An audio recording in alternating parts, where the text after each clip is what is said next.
In this video, I'll show you how to set up FL Studio 24 for recording. Alright, so first and foremost, let's pick a mixer track. Right click on it, give it a new name, give it a color. Let's keep everything organized here.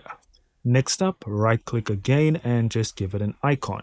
Alright, now assuming this is your first time recording, what we're going to do is go up to options. We're going to go to audio settings. And then we want to set up our input and output. So here you can see my ACO devices. I'm going to stick to FL Studio ACO, but you can use the specific drivers for your device, or you can even use ACO for all. It's up to you. And what I'm going to do now is go to a buffer length, which is also going to function as the ACO panel. And what we're going to do is make sure that our input and output are on our actual interface or microphone. Next up, we need to choose the buffer length. So the lower you set it, the less latency you'll have. So especially good for recording vocals. The higher you set it, the more latency you are going to have, but the less stress you are going to put on your system. And once we are done in here, we can just close it. And let's go back to our recording track. We're going to go to the right here. And we're going to change this to our first input for our interface. Yours might look different. I'm recording in mono, you might record in stereo.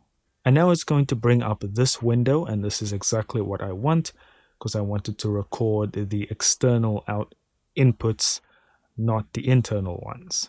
Now you'll see our track is armed here at the bottom, and if we want to disarm it, so no sound coming through, can just switch off this recording button.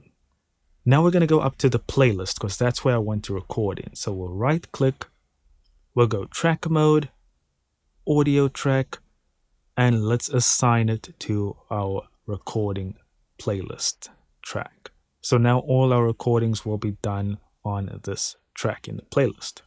And we can even arm it from inside here. So now with our track armed, if we go to the top and click on record and record audio into the playlist as an audio clip. Now, one other thing that I want you to note is to not put effects on your recording mixer track, right? Otherwise, those effects are going to be baked into the audio. What you want to do, if you do want effects playing while you record, which again will cause latency depending on your system, you are going to make sure you're on your recording track, then right click on the next track and say route to this track or route to this track only. And then we're going to remove the recording track from the master. That way we don't have the sound playing double.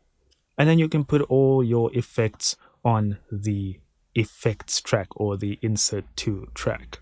That way, when you record, nothing is baked in and you can switch off those effects if you maybe don't like one of them. That is pretty much all I can think of for now. If you think I missed anything or we need to add something that's very important, drop it down in the comments section. Let's all help each other out. Thank you so much for watching, guys. Don't forget to hit the like button, the subscribe button, and I'll see you next time.